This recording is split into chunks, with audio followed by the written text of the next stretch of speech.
ஒரு பக்கம் மிளகாய் கிள்ளி போட்ட சாம்பார், இந்த பக்கம் நெத்திலி கருவாடு. உயிரோடு இருக்கும்போதே சொர்க்கத்துக்கு போனோம்னா மஸ்ட்டு ட்ரைங்க. இந்த சாம்பார் வித் மோர் மிளகா எனக்கு ரொம்ப ஃபேவரெட்டு. இந்த மிளகா கிள்ளி போட்ட சாம்பார் இல்லை தண்ணி சாம்பார் சிம்பிளாக வைக்கலாமா?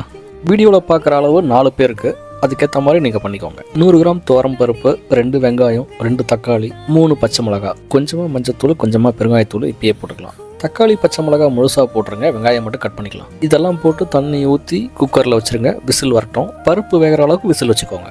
பருப்பு வெந்ததும் வச்சு மசிச்சுக்கோங்க. குக்கரை அடுப்பில் வச்சு தேவையான அளவு தண்ணி ஊற்றிக்கோங்க. ஒரு நெல்லிக்காய் அளவு சைஸு புளியை கரைச்சி அதையும் ஊற்றிக்கோங்க. நான் பருப்பு வேக வைக்கும்போது கொஞ்சம் உப்பு போட்டேன், மீதி உப்பு இப்போ போட்டுக்கிறேன். காஞ்ச மிளகா, கடுகு, வெந்தயம், கருவேப்பிலை தாளித்து வச்சுருக்கேன், அதையும் கலந்துக்கிறேன். இந்த சாம்பாரோட சீக்ரெட் இன்க்ரீடியன்ட்டு கொத்தமல்லி. 2 தழை எடுத்து காம்போட கிள்ளி போடுங்க, அதுக்கு மேலே வேண்டாம். சாம்பார் சும்மா மணக்குதுங்க. ஓகேங்க, வீடியோ பிடிச்சிருந்தா மறக்காமல் லைக், கமெண்ட், ஷேர், சேனலுக்கு சப்ஸ்கிரைப் பண்ணுங்கள்.